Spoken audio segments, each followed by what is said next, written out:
Life is challenging and difficult. No one gets out alive. Time to suck it up, Buttercup. Get ready for a monster-sized boot aimed to help you get traction on personal change and get living.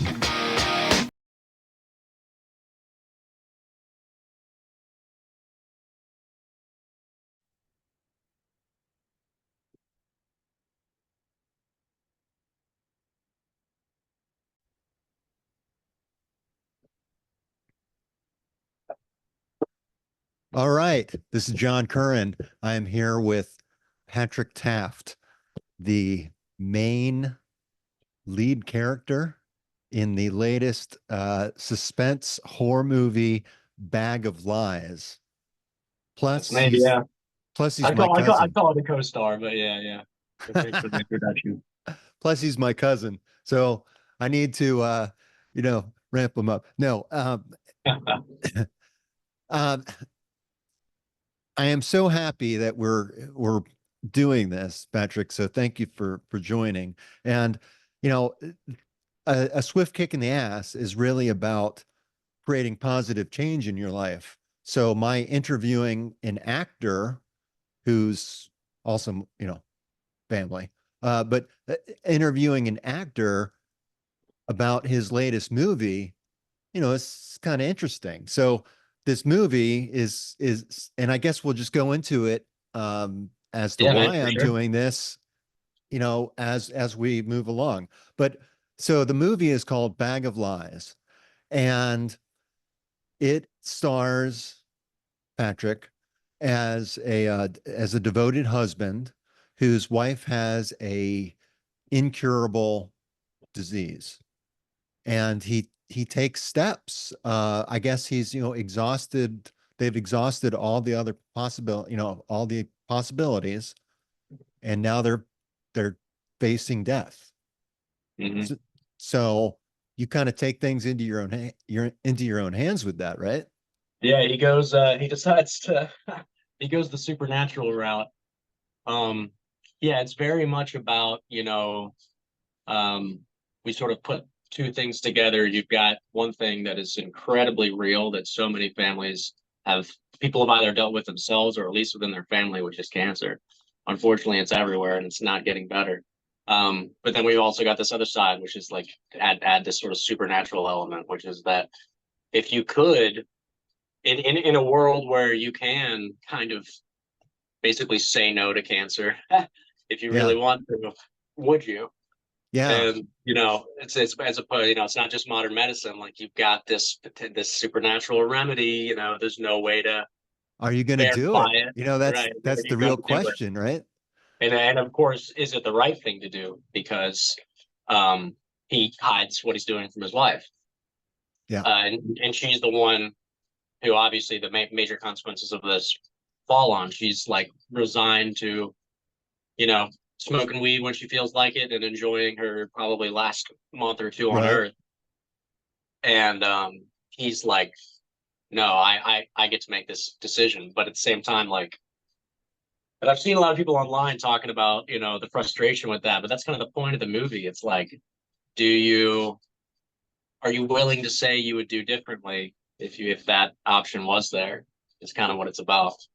Yeah, no, I think it's extremely relevant, really. I faced a similar issue, not with the supernatural bit, but with my dad. He he had ALS, and that's a horrible disease. Now, Yeah. the type he had actually stole his voice from him. It took away his ability to control his throat. So he could not eat or drink anything. Like imagine if water would choke you. Um, Whoa. I mean, That's I'm you sorry, can't man. swallow. You can't swallow. Um, That's so so extreme. I had never heard of. I know about ALS. I had never heard of that possibility. yeah, so for my dad, who's a lot like me, likes to talk, that was pure hell just being locked inside of his, you know, locked inside of his mind. But he took extreme measures. He got a feeding tube, Mhm. and that kept him around for at least another year or such. But I always think back, it was that the right thing to do. It was Hmm. right for the family, uh, because we got to, enjoy him for a little bit longer. But it was pure hell, but Right. again, it was his decision. So, you know, Yeah, and that obviously is the difference. It's but it's very yeah, man, there's always obviously there's sort of a gray area in there. People are, I think I could be wrong about this, but I know suicide used to be outlawed in general, and I think even assisted suicide was outlawed. Am I wrong about that? yeah, Until the yeah, last, I think so. Yeah. yeah, I don't It's know, maybe the last available couple in of certain decades. states now. Right, yeah. And so it's something that's so hard to talk about. People just don't want to. We'd all just rather pretend like that's not there, and we just sort of go about our days forgetting about it's like you're not going to be on this earth one day, and you don't really control when that time is. But we're a curious species, and we like to think that we don't have to necessarily play by the rules because sometimes we're smart enough to sort of wiggle our way out of, Yeah. I guess, nature's consequences. Certainly for not only the comforts that we have, but like vaccines and all these modern um but obviously there's a line, and and it's when you blur that, there's no Yeah. it's a complicated difficult conversation. I think with Matt it's pretty clear that what he did was wrong with my character, Yeah. but also, yeah, the question at the end of the day is, hey, you really love your partner and you've got this option. Are you really willing to would you really, it's one thing to say, of course I wouldn't Yeah. do that. I wouldn't, not, but it's to think about it. Hopefully after you watch this movie, sort of put yourself in that chair and be like, would I really do differently in that situation? And I Yeah. think Because it's, most yeah, people go into it thinking, oh, yeah, I'd absolutely do anything, right? To right. keep my loved one around. Hmm.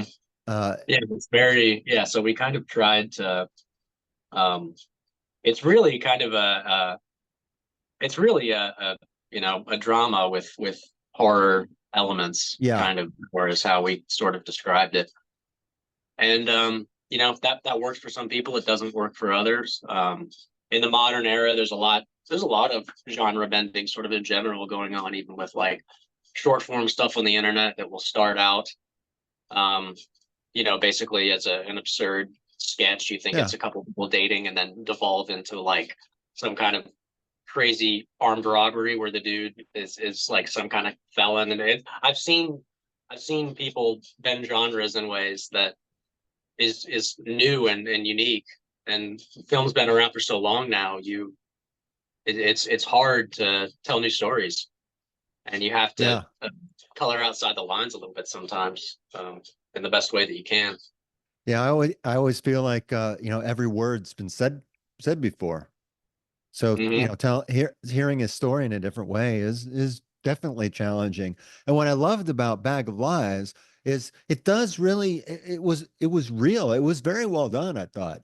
It kept me in suspense. And I'm not I don't like the horror genre. But I've watched a few, and I don't mind it or anything like that, but it's Right. not my thing. But it was really good. I really enjoyed it. It kept me on the edge of my seat, and takes you through some twists and turns that you might not expect. But it's Right. it's very real, I think. Well, we kind of, yeah, as far as the tension goes, David James, the writer director, I think he did a really good job writing a script. Kind of in the kind of similar to what Signs does. I don't know if you've seen that. The Shyamalan movie with about the aliens from 2002. No, I have not seen that, but I Yeah, love. well, it's about aliens coming to Earth, but it balances these two possibilities that it could be a hoax up until like two-thirds through the movie, because they're doing these elaborate signs in the corn, and you're trying to figure out, is this really aliens, or is this Hmm. a cult trying to, to balance that to like two-thirds through the movies. You can't really figure out which way it's going to go. What we tried to do here was, Matt, has got a history of psychosis. He's got some mental health issues that we don't really dive into, but he's hallucinated and had some breaks from reality before. Um, and so we kind of try to balance those possibilities. Is what is there some sinister entity going on Yeah. here, or is this dude under crazy stress and losing his mind? And those are fun to do as an actor because it's hard to balance that line of when you're not only are you seeing things, which is one thing to sort of react like that as an actor, but you've seen things before and this is an issue that you've dealt with. So you're trying Mm-hmm. to like I'm trying to show you I'm freaked out. This is scary, but I've had these things before. This is something I deal with.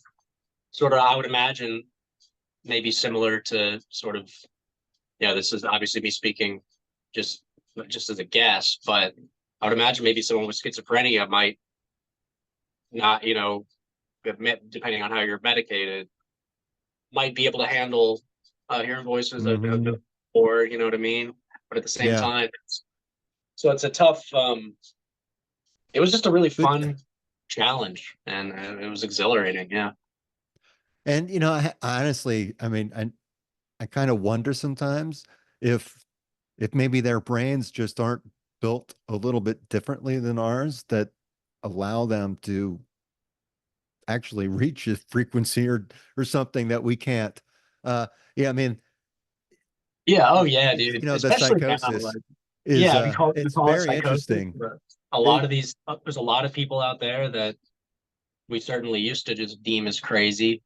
That in reality, they're I think they're kind of I don't really think nature yeah, necessarily makes mistakes in those ways. I think brains yeah work on different frequencies and they're able yeah. to tune to different It things.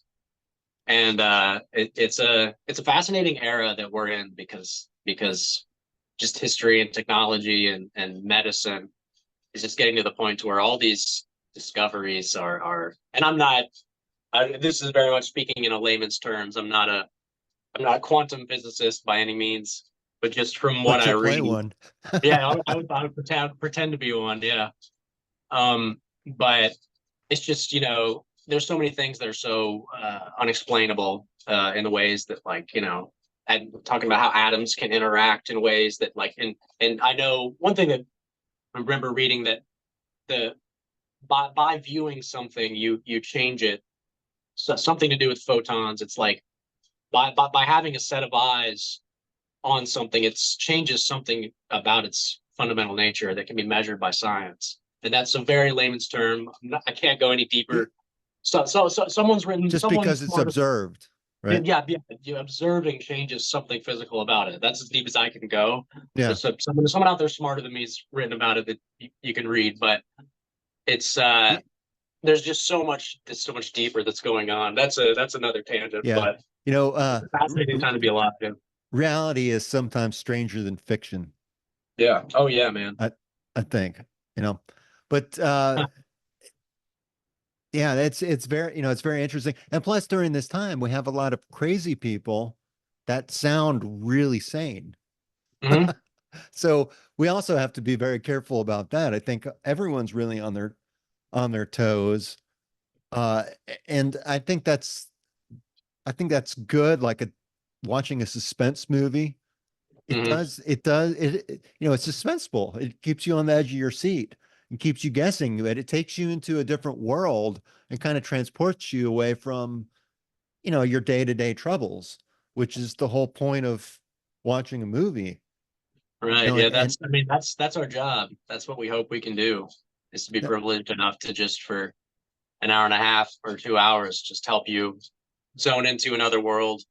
But also hopefully take something with you that you can ponder yeah, yeah, and, that hits home in some way so that I think, to make a good movie, I think every good movie should change it just a little bit. Just like every good book you read, or you come away just a little bit different, a little bit smarter, a little bit yeah. spend a little bit more time in introspection, then it's really all you can ask See, for. and now hopefully the listeners and the viewers now are actually seeing a connection now, because that's what, swift kick in the ass is all about. It's about living on your terms. And, what does that mean? It means, you know, taking those chances, having those experiences, kind of pushing the boundaries of what you feel comfortable with, and and trying to make something out of it.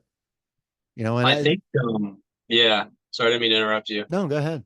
Oh, well, I just think, as far as like the comfort zone stuff, what I realize is that you can get to the point to where your only real comfort zone is discomfort. You have to be doing that, or else you kind of start to atrophy body and mind, and you get more tense. Like the more, yeah, like as I, I had to obviously leave home and move out to LA, and I'm in these new acting, Yeah, I'm in acting classes opposite veteran actors that I've been watching on TV for 15 years, and now those people are friends of mine. And that there's an intimidating factor there, but it's also so fulfilling to just be a part of it, regardless of if I yeah, become some kind of superstar someday. What's cool about it, and I think how you know if it's right for you, is if you really love that scary grind and you love being part of it, being in the trenches with a cast and crew and with other actors. Everyone's working 12 to 14-hour days. They're exhausted. A lot of really smart people that could have been engineers, could have been accountants, could have been lawyers. But they're there because they've got that same what a lot of yeah. people would call crazy. That same maybe a screw loose that makes them want to make movies, because it's just the coolest We thing I think we in the call it world. personality in my family. Right, yeah, whole personality. No, I know, but It's a lot of fun to hear. there is passion, and that's really, I think that makes life so much, so much better. Um, from my own experience, um, I've talked to you about this boat that I'm been Hmm. working on. It's called Perseverance. Right. That's what I named the boat, because I've just been working on her and working on her, working on her. And I've learned so much about the boat, and I've got it now to a point to where I could turn her over with the key, and just she starts right up, runs beautifully. But the latest is that she developed an oil leak, and I might have to pull the entire motor. I haven't even been able to take the boat out on the water Oh yet. man, didn't you say you had like it took years to get that motor in? You had like a Oh professional? yeah, yeah, yeah. I had a professional guy, but he really didn't do, what he said he was going to do. Okay. You know, I think he just did the bare minimum to get it running and get it in. Frustrating. But it is frustrating, because, but what I've learned from it is that I think a lot of times we try to buy our way out of problems. I know that I personally do, and I was trying to buy my way out of a problem. But what I'm learning is that life is telling me I can't get away from this problem. I have to learn. Now, pulling the motor, I've pulled motors before. It's putting it back in and getting it, all set. That to me is the hard part. But I'm gonna do it because I don't really have a choice, and I don't feel like I've been expecting people to save me, and you can't do that. You become dependent on other people. It becomes Mhm. a very dependent mindset. Uh, it's really taught me that no one's coming to save me, and I have to figure this out for myself. And I do. And each time I do I win a little challenge, I celebrate, and then another challenge pops up, Mhm.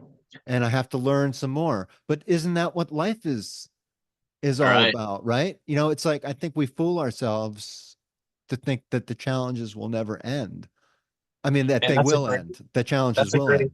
quote about, yeah, no one's coming to save you. Because I remember, I don't know if I necessarily had that conscious thought, but yeah, in sort of my mid to late 20s, that really hit me that it's like, have I kind of been shuffling off responsibility for the fact that I'm not working as hard? as I could be? Have I kind of been like, there's got to be someone out there to blame because it feels so much better? But when you sort of realize, yeah, it's like your parents can't save you.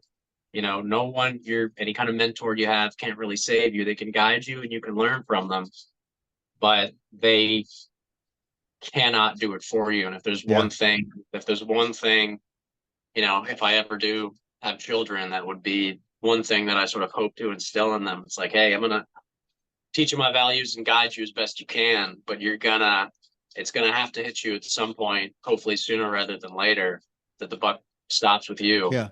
Um, that's a That's the, tough pill for a lot of people to swallow. A lot of people never swallow that pill. yeah, I think, I agree. Most Mhm. people are just complacent and just think, oh, okay, that this is the way my life is. And they don't really ever push. Oh, I thought I lost connection there.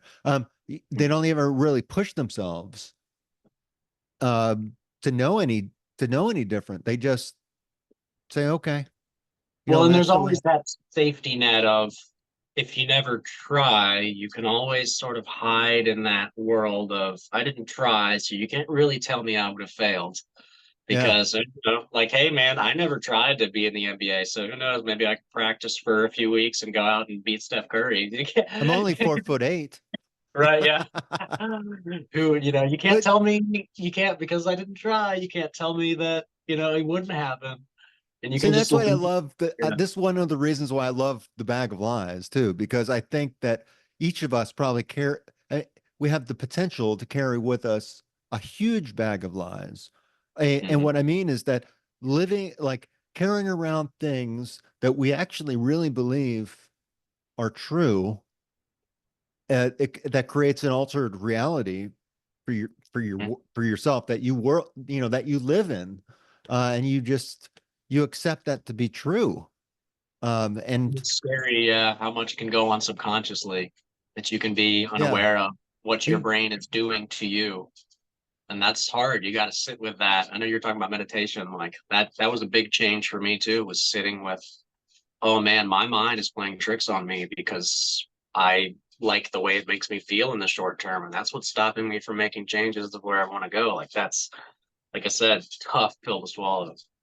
for me, it all boiled down to making a decision because I realized I said this has to end. I can't my whole world felt like it was crashing in at me, crashing in on me at once. Everything was changing. I was losing my best friend to brain cancer.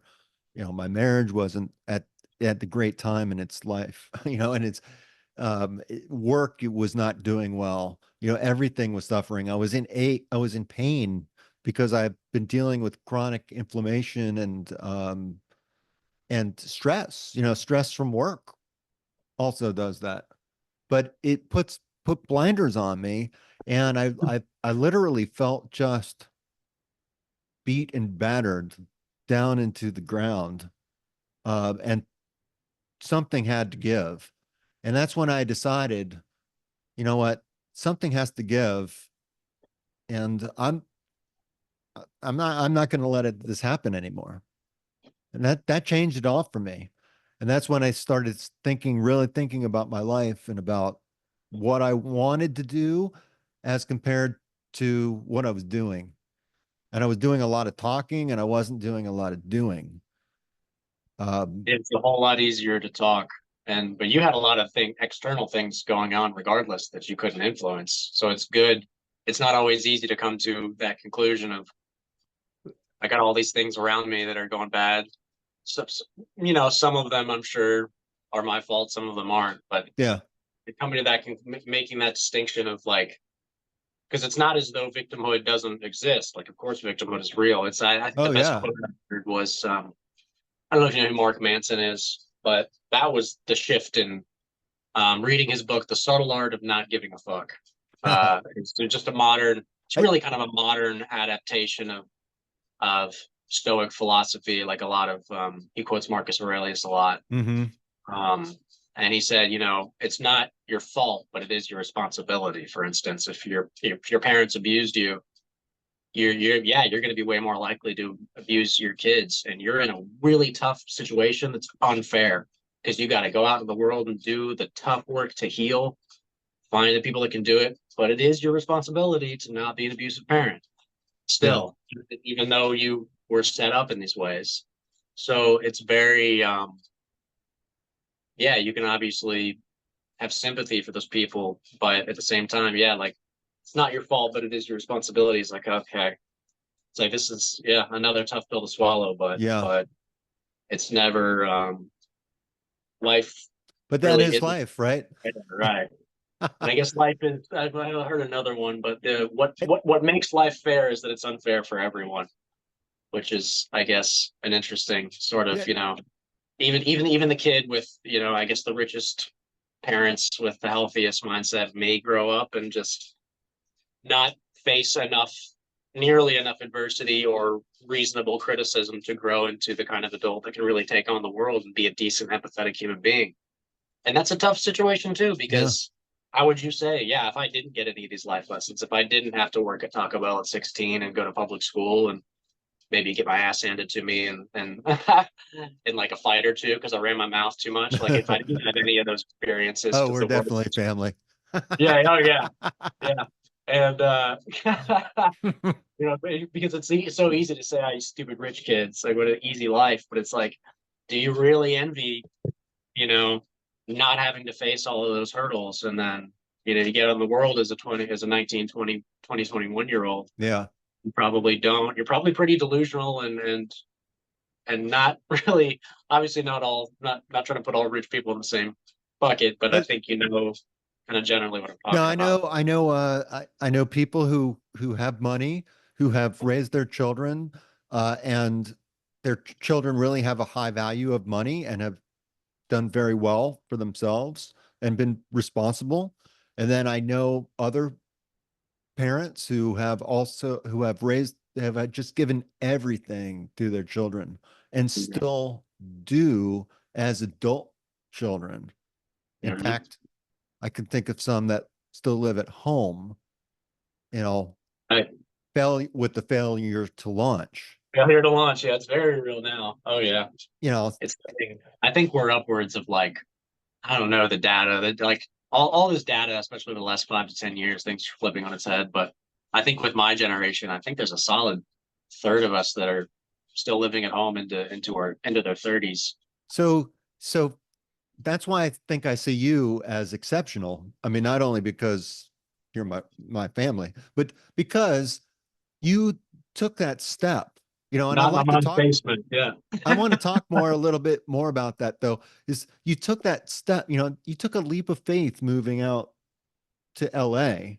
And, it's expensive to live in LA. You're just trying to get your foot in the door and establish yourself. And it's tough. So I know you're working a day job and Mhm. take, you know, you take acting very seriously and you have to take a job that, allows you to leave for auditions and things like that. So Right. you make a lot of sacrifices. But what was that kick in the ass that told you, man, I got to do this? Man, Because I got to get out there. It was well, I was living in Cincinnati, and I kind of really in and around Cincinnati, and I just saw that I wasn't going to be able to. There really is a film industry there that's really started to take root, but what wasn't, sorry, excuse me, a little bit of mucus, but what I couldn't really find was great training, and I realized like hmm, if I want to get better, I need a great teacher. And I also need to be opposite actors that are better than me. Um, and you can, when you go to the major hubs like LA and New York, like those are the best actors in the world. Like you better get over yourself and recognize that you're going to get shown up in class often. And I kind of knew, I guess I don't necessarily know that I was really scared. I went to three different middle schools because had a So that was a tough. I got shuffled around a lot in early Hmm. formative years, and I got really good at not really being afraid of that and kind of liking. All right, I was around these people for 6 months or a year, and now I'm shuffling to go somewhere else. And you can kind of reinvent yourself and like, Yeah.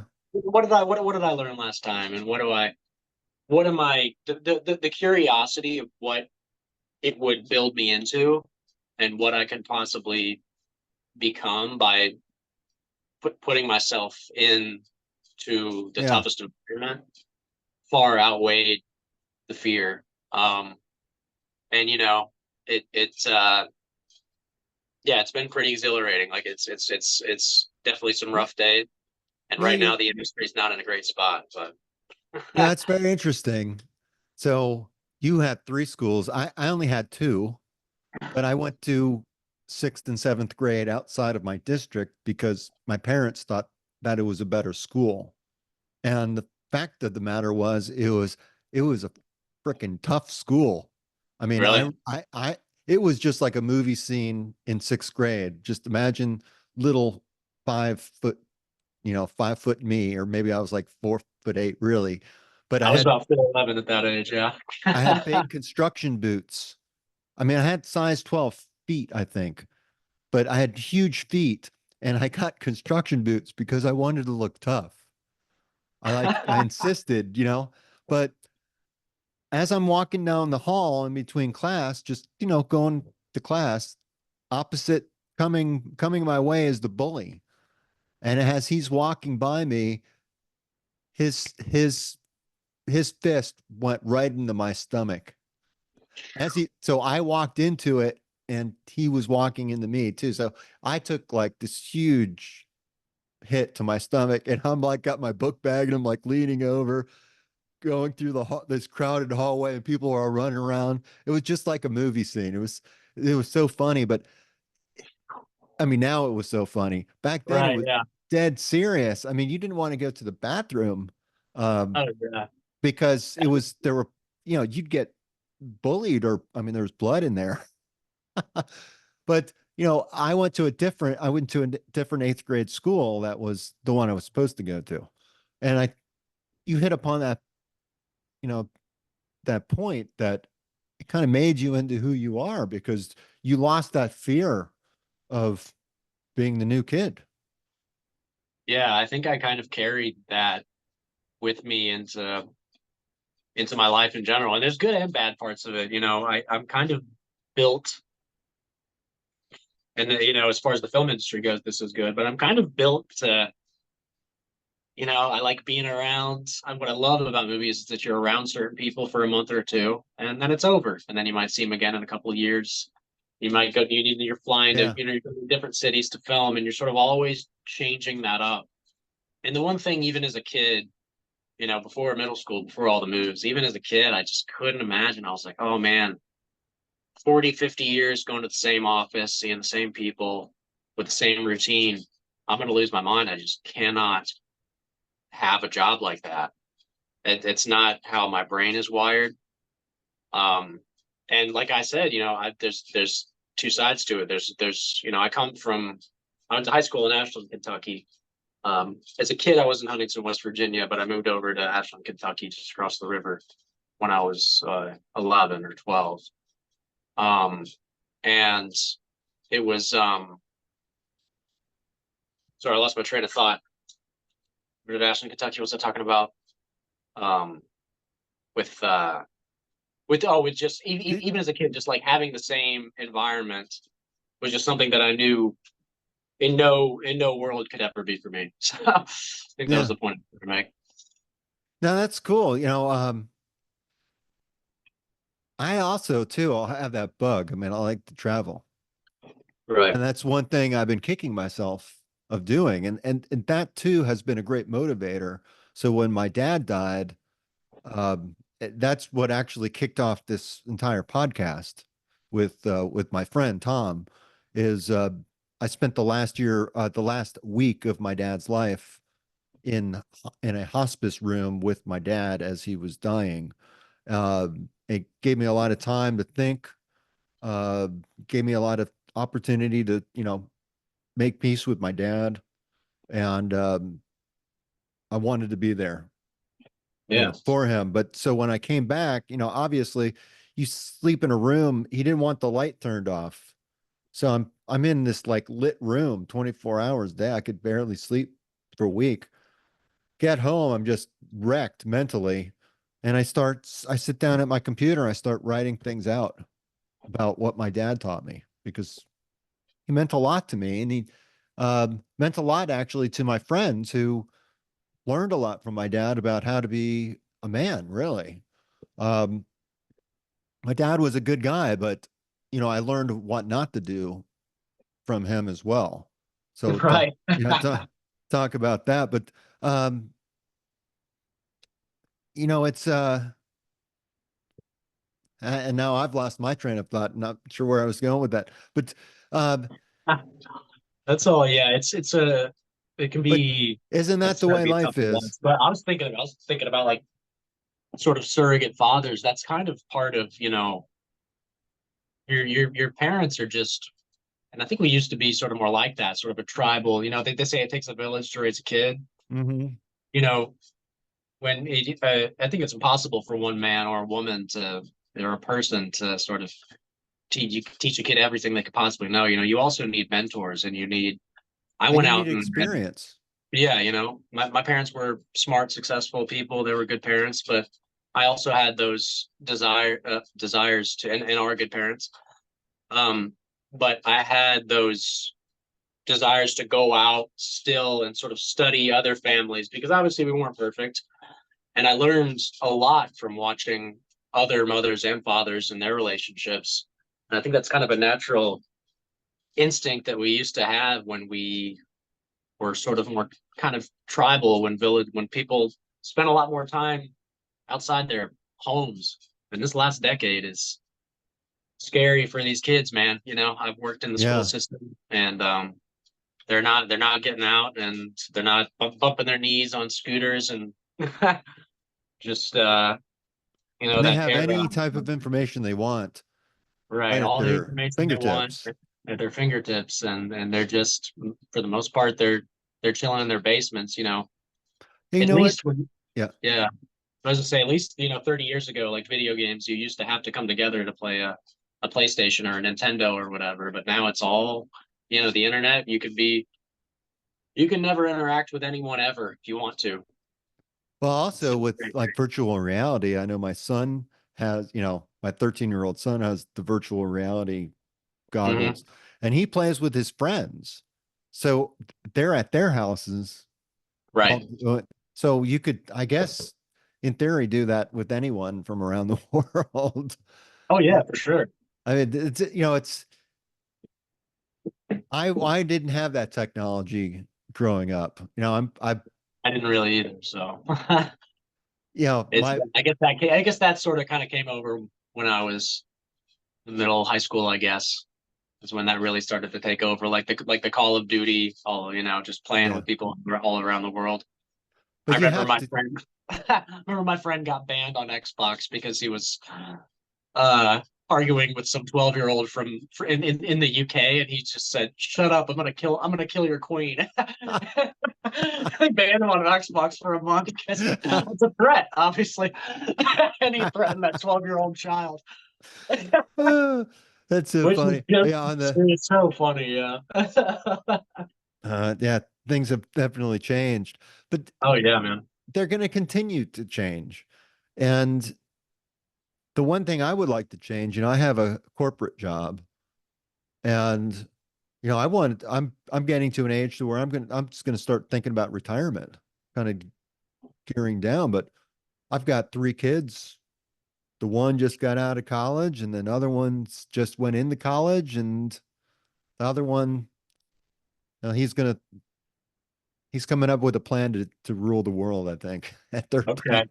At All right. 13. Hopefully none of them are crazy enough to be artists. They want to go get real jobs. Well, Or I guess my some couple of them already out, but my daughter Anna is at Randolph-Macon College. She's in the said she show was a choir. psychologist. Was that right? Or Yeah, she wants to okay, be a psychologist, okay. and she's in the show choir there, Okay. which is, singing and dancing, but she has the acting bug. She did in high school, and she was great. She did the what is it, second grade or third grade spelling bee? Okay. I don't know if you saw it. It was a Broadway play, I think.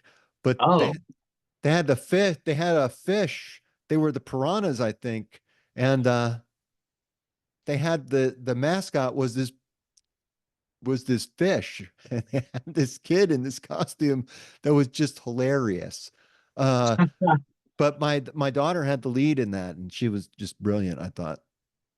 oh, But that's awesome. and then my wife, when I met her, she was an aspiring actress, but she once we had kids, she kind of gave up the community theater. It is really tough. You have to give up a lot, and Mhm. Yeah, you got to yes, give up most of the sort of, I guess, what people would call the mainstays of sort of normal life, or at least that's not really true. You have to be willing to certainly push it back because it takes a solid. I've been hitting this pretty hard since my early 20s, and I'm just now starting to star in movies that people are actually seeing. Um, and I'm still not anywhere, I have never even played a supporting role in like a major studio movie. It's really all this. Thankfully, the independent film world's really coming up, and you can really get your movies seen now around the world because the international market especially is really good for American movies.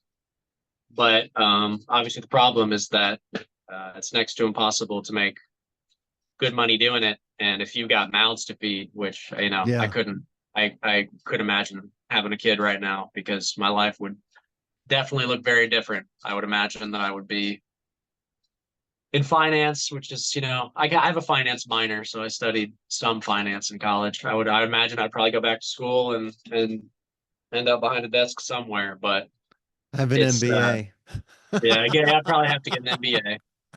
Um, with my three it's just kids. yeah, kind of everybody, both men and women But are it was are a you know it actually was a pushing different back. that was a different time. And when I went to school to learn how to learn. I didn't really. I actually bounced around my majors. I ended up with my bachelor's degree. I'm a health science education major, so I actually have a teaching degree for my bachelor's degree. And I really went after that because I wanted to learn about myself. And I had to take anatomy and physiology and emotional health. And, in college, I had to take sexual health. So that Mhm. was that was a great class to Really? take. To take.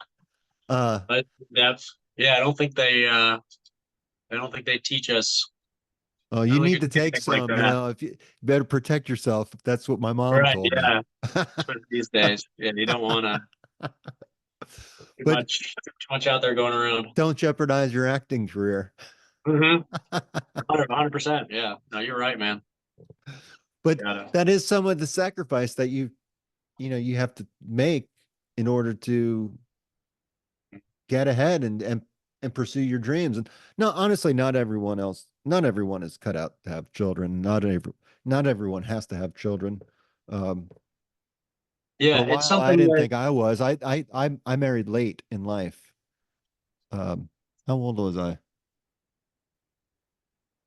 32, Oh, okay. I mean, I yeah, think. I'm 31, but that's definitely considered. Uh, that I guess That's definitely prime, considered man. great a few decades ago, but everyone's kind of put, like I said, everyone's kind of pushing everything back. I think maybe being in LA, which is the land of extended adolescence, maybe it's a little more normal here. But yeah, my friends are like, dude, 30s are the new 20s. Yeah, Just really work on you, have a really good career, do some traveling, build up some wealth if you can. And then, I would be shocked if I get married younger than 35. And I would yeah, like I like the idea of getting married and having kids under 40. I like the idea of that, but it's not something that's got to be in the unit. That's got to be in the stars. That's got to be my career's got to be in the right spot. I got to meet the right woman, So and for men, obviously that's, she needs to be on the right page. And men have a little more yeah, time, right? men have time. It's women that don't. But Hmm. my wife is 13 years younger than I am. So, Okay. so for me, it works because mentally I'm much younger Right. than Yeah. my age. So it kind of worked, and mentally she's older. So it kind of worked out. Right. But I Yeah. would have It work never out that imagined way. it. And when lightning strikes, it doesn't really matter. None of all these plans and everything, it doesn't matter. Because and really it shouldn't, because if you really fall in love with the right person, they're going to support you and support your passion and your dreams, and be by your side for that. They're not going to live that for you. No one can live that for you, but they will be there with you, that and be there with you. I don't Right. know. Yeah. Yeah. It's all. Yeah. I've heard that a million times. You can't. You just can't Can't plan can't for really anything. You force can it, but try. It's nice to write it down and have some goals, but it's at in the the end of the day, moment, yeah, it's in the moment. You got to sort of flow with the punches, and that's been a yeah, that's something I definitely have struggled with plenty. It's just trying to reach out and control it. And what's interesting about being an actor is you have to, in the improv classes and in classes, you can come in with these ideas and these choices that you're making, but as you get into rehearsal, you have to listen to the person. You have to really be focused on the person in front of you and what they're giving you, and make sure you're responding to that. Because if not, you're really insular and locked in to yourself. You're not really present or listening. You're not going to be interesting to watch. And that's yeah. sort of an egotistical way to do it. And it took me a long time to relax into that. I had to come out here. I take a class with a teacher named Adam Harrington.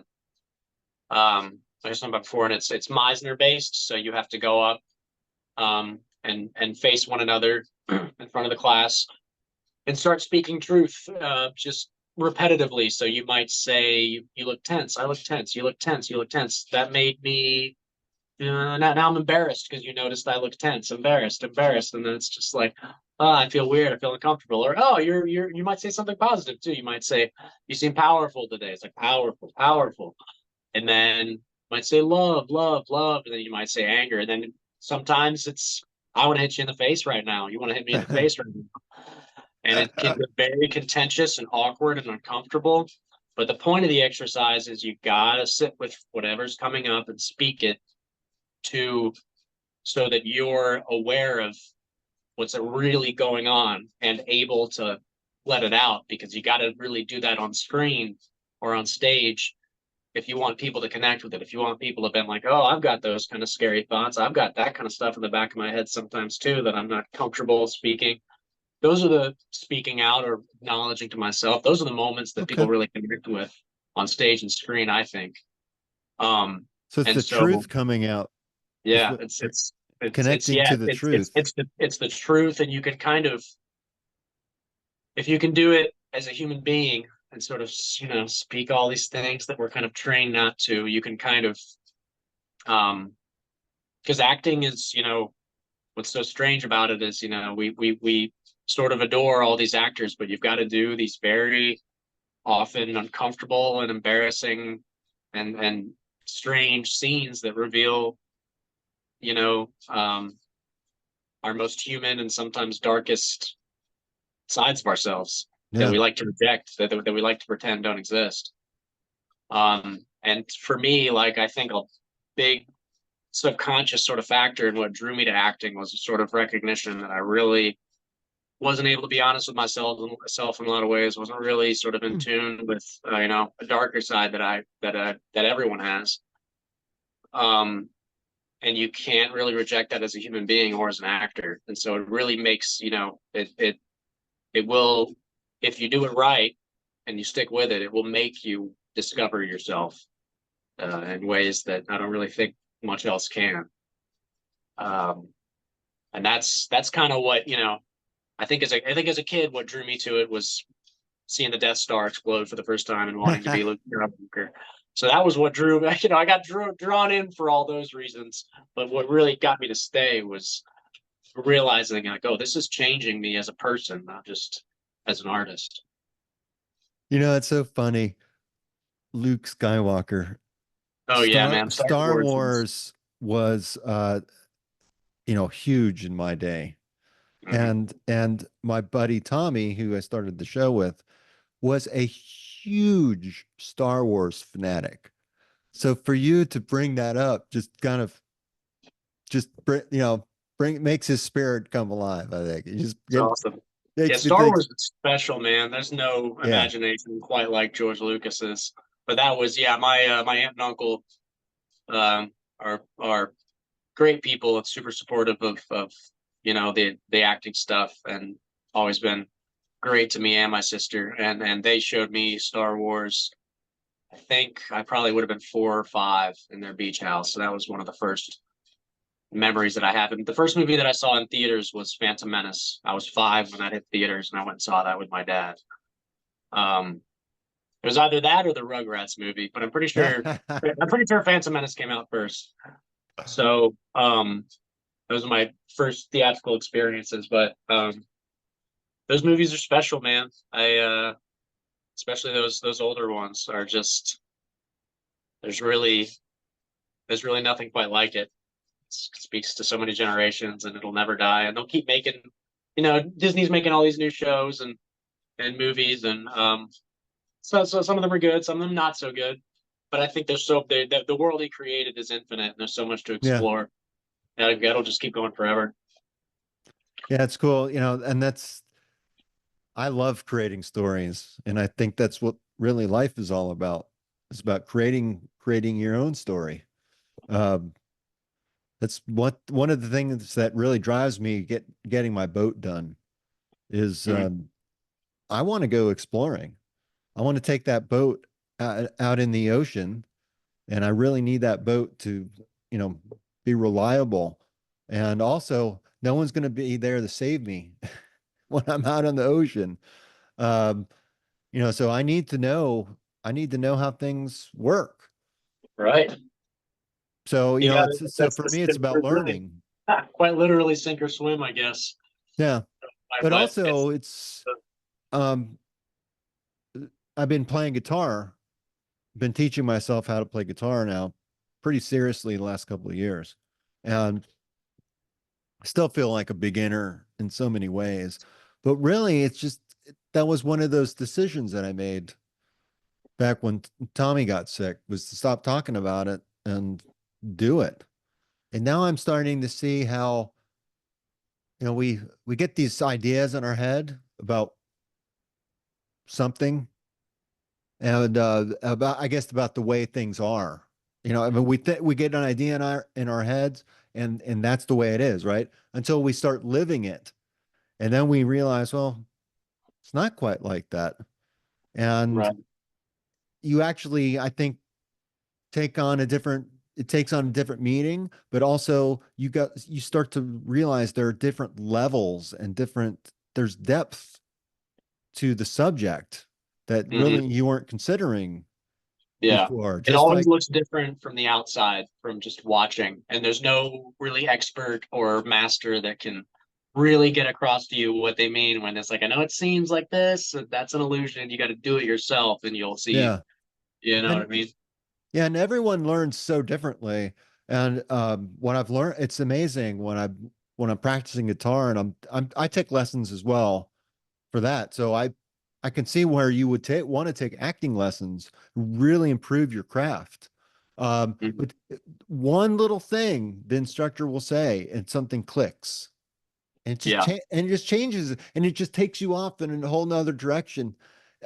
To me, that's passion, and it builds on itself, and it makes your life amazing and incredible, whether you're an actor or an MBA, or someone else, a nurse, a fireman, whoever you are, mechanic. Uh, we all need that swift kick in the ass to kind Right. of get us on the road to living a more passionate life.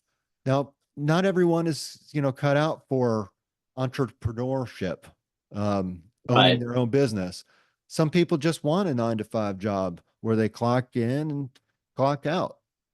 Nothing wrong with that. Yeah, and But it doesn't have to be your bread and butter financially, your yeah, passion. That can be a it, different you can find other ways to push yourself and but I do think that's in our DNA as human beings. I think you really kind of have to honor that if you want to feel fulfilled and feel really good about yourself, that there's a part of you that needs to explore and be scared and fail yeah, and feel discomfort and then also experience the growth and depth that's on the other side of all of that.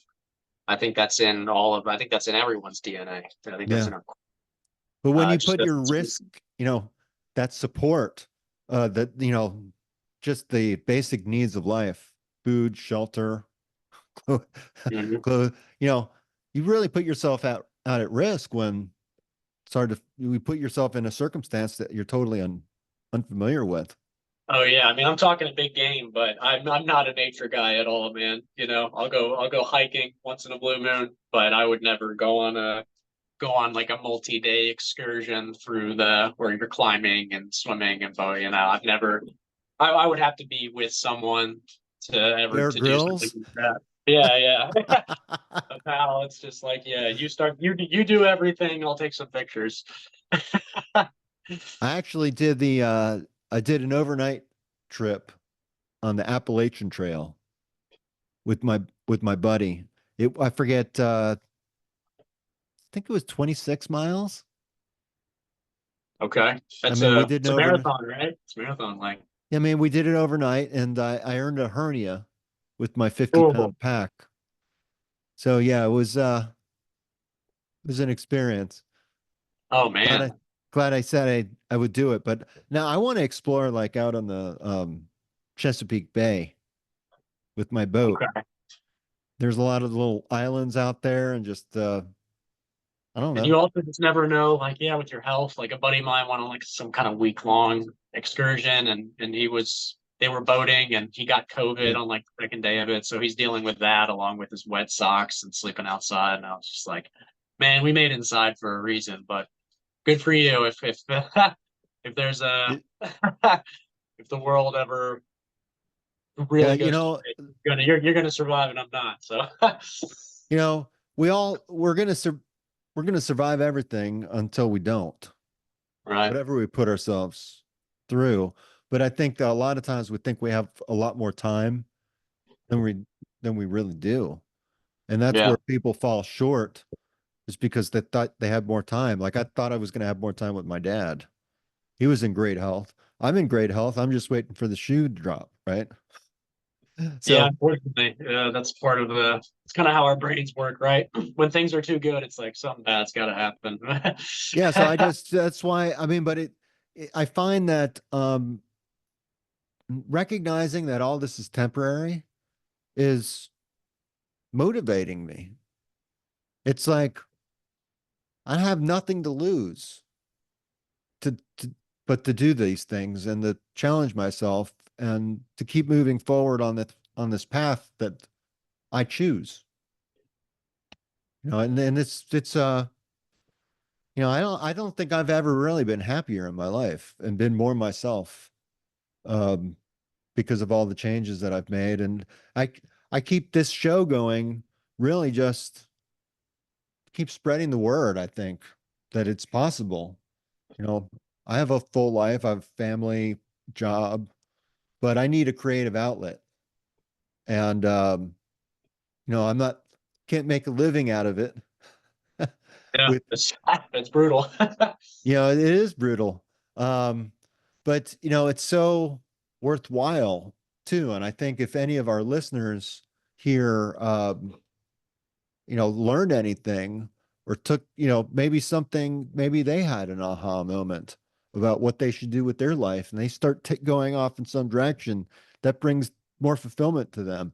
Man, not knowing that if that would ever happen, I Hmm. just love the possibility of it. Once I you're on, think, yeah, once you're on the other side of it, you almost can't imagine life without it. Once you've taken a risk and sort of grown and had experiences and built a better life, like, man, I lived in that other world for so long before I yeah, explored yeah, this, you and just now, kick yourself. You kick yeah, yourself sometimes. right. I mean, I've had job loss before, and that was that sucked. But Hmm. I made it through and I came out better than before. And I'm not scared of job loss anymore because I know I handled it the first time. And if I have to do it again, I'll do it again. And I feel like that, it's just it's a real confidence build every time you go out there and try to do something new. And I was hoping from this interview that some of the listeners would really appreciate your insight as an actor because you really make your living out of studying character and then bringing that out, bringing that to life, really. Yeah, It's it is. It's definitely. I definitely still get scared. Um, but like I said, it's all to do. What's the phrase about? Um, it's like being scared to death, but saddling up anyway. Like actors, we get very feel the nervous. fear, but do it anyway. Yeah, yeah, I feel the fear of doing anyway. I definitely still get very nervous, and I was a very socially anxious kid. Actually, I would be very nervous, sort of ordering at McDonald's or being on the phone with Yeah. people. I had a lot of social anxiety. Um, wanted to be. I had this bizarre side that was also could be very sort of like a performance, um, where it would sort of bottle up and then come out, and I would do something ridiculous, say something ridiculous. But yeah, I kind of think that was another subconscious factor was that drove me to this was a way to sort of face that head on would be, not only are you here in the social situation, you're doing it on stage and you're letting people in a way that's even scarier than normal everyday life, kind of, and being seen in all your vulnerabilities. And it just sort of Yeah. works and all because I mean, even though and there's something about, you know, playing being someone else. They can be very, very therapeutic because it's like, Yeah. someone else is writing this and there's a very, it kind See, of reminds you that you're not alone in a lot of ways when you read something good and you get to be a part of it as an actor with everyone. And it's like, we're all coming together. We're not just wearing polite smiles and masks going throughout our day. Let's all come together and talk about what the human experience actually is like and how, and the great sides of it and the not so great sides of it. And that's, like I said, that's what kept me here. I would recommend. I think just about everyone could benefit from like just going out and taking an improv class or something, yeah. or sort of experiencing, because you can get lost behind the mask. I guess that what's that? God, I can't remember who said it. Like I was embarrassed when I realized life was like a costume party or a mask party, and I showed up with my real face. Like I wish I could remember who said that. It's a Oh, famous that's author. awesome. I love that. Yeah, it's like I Yeah. wish I knew. It's like I showed up to like I mean, no one told me life was a mask party. I showed up maskless, Now I'm embarrassed. Yeah, Oh I my messed God, it I got to up. remember that. I It's have to it's remember I that. can't wish yeah, Great. Google it. I can't remember who said We'll it, but it we'll was such find a out who. brilliant, yeah, it was such a brilliant quote. I love there are a lot of boring platitudes out there, but there are some quotes out there that are really masterful in the way that they hit you. My background on my phone is Marcus Aurelius.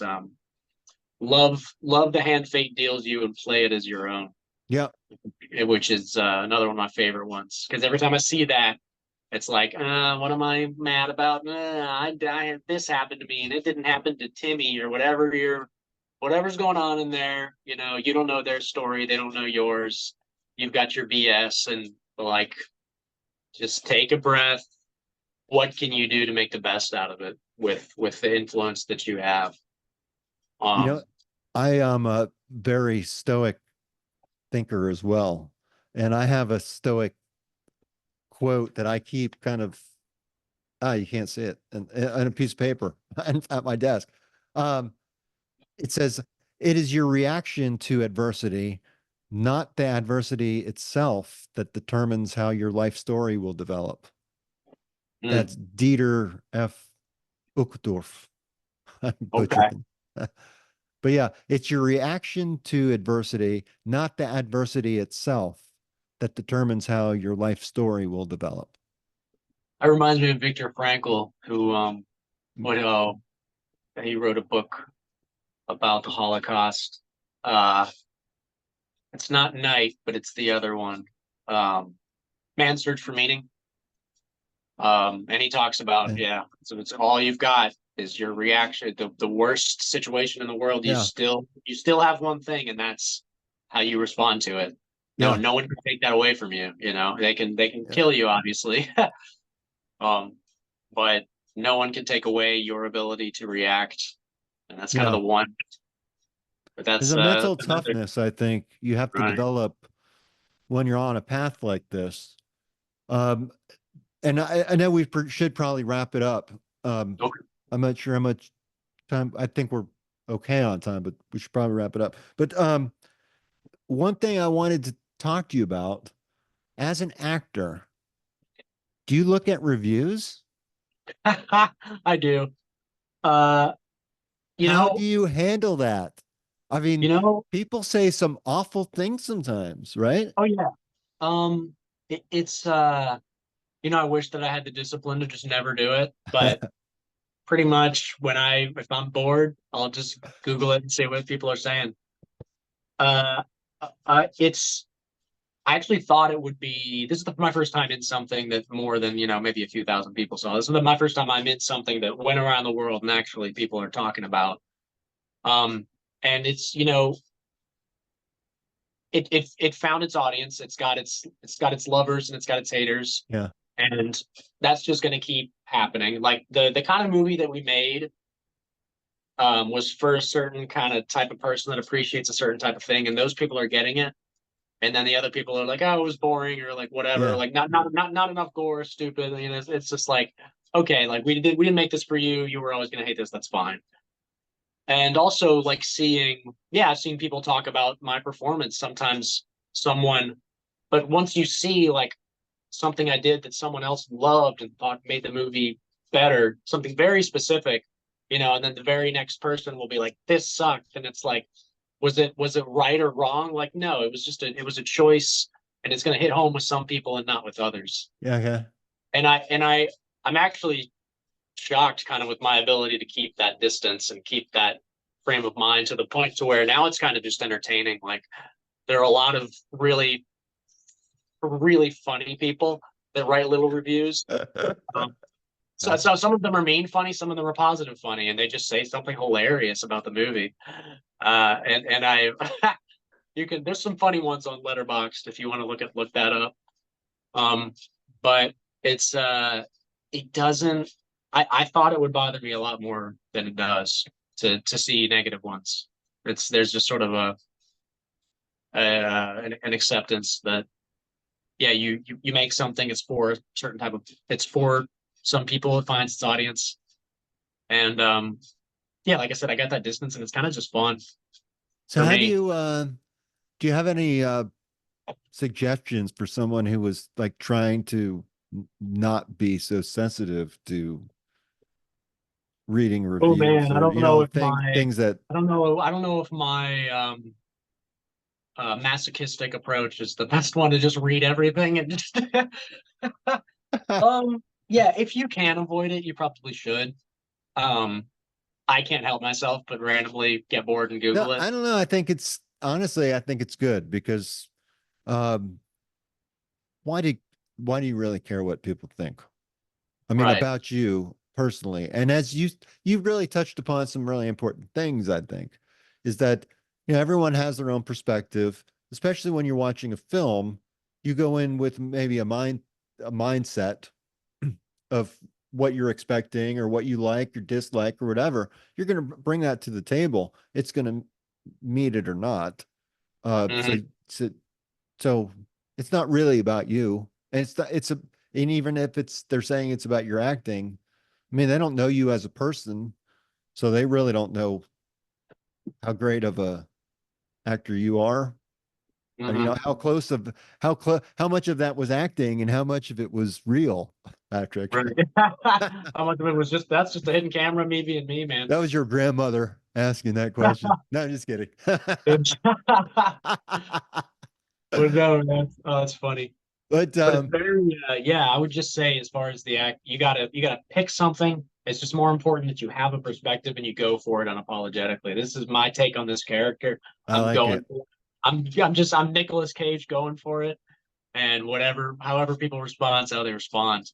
And that will get your best. The people that are for you, that are kind of on your frequency, that'll really draw them in. It'll also really, really quickly repel the people that were Mm. never going to like you anyway. Oh, that's true So too. it's Yeah. very, yeah, get you're never making a movie for everybody. You're never making a piece of art for everybody, I don't think. Maybe that's a weird thing to say, but I don't, No, I once agree. in, once in a blue moon, you'll make those, like There Will Be Bloods, where like 98% of the population agrees that Daniel Day-Lewis is a genius and that's a great movie. But most movies, they hit their people, and one person loves it, another one hates it for maybe the same reason.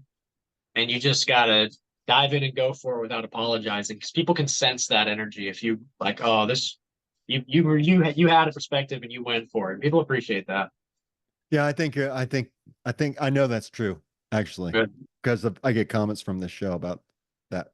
That's what the show is all about, really. I love Yeah. it.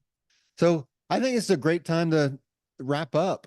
Um, It's a pleasure Thank you so much, Patrick. I mean, for joining me on this for show. having me. Thanks for being patient with my schedule. I appreciate that. Oh, my pleasure. Um, I wish you all the best, and I can't wait to, see your next movie. And if you ever have any openings on your entourage, I'm more than happy to join. Yeah, come in, slide through on the. Just got to get to that red carpet. Yeah, we'll see, man. I'll Yeah, be, John. It was I'll be your man, whatever you need. I know. I appreciate that, dude. You know, I'll let you know. Hopefully, yeah, we should know soon. We're there's a sequel that's written, but as far as it getting funding and happening yet, we're not going to know for probably at least another 6 months. And there's other movies. I'm in a lot of short films that are going to be coming out, being filmed. And there's a few features on the table, and it's just going to take some time, a lot of negotiating, and it's a slow process. But there'll be more down the road, and I'll be obnoxious about it on social media. So that's awesome. Love to have you back so you can give some no, I'd love updates. to. Yeah, I'd love to come back on, my man. That's perfect. Well, again, Patrick, thank you. And for everyone, Patrick was in A Bag of Lies. You can check it out on Prime, but I know it's also on Tubi as Yeah, well. It's on Prime and Tubi, both for free. Yeah. And yeah, it's pretty awesome. I think you'll like it. Or you won't. Or you won't. There's a million different avenues to talk shit about me. So And you know, check out a Swift Kick in the Ass website. I've been trying to make changes to the website and keep adding things, new things every day. So keep going back and please add your comments. Let me know what you think of the show. And until the next time, this is John Curran, and with me is Patrick Taft. Peace. peace out.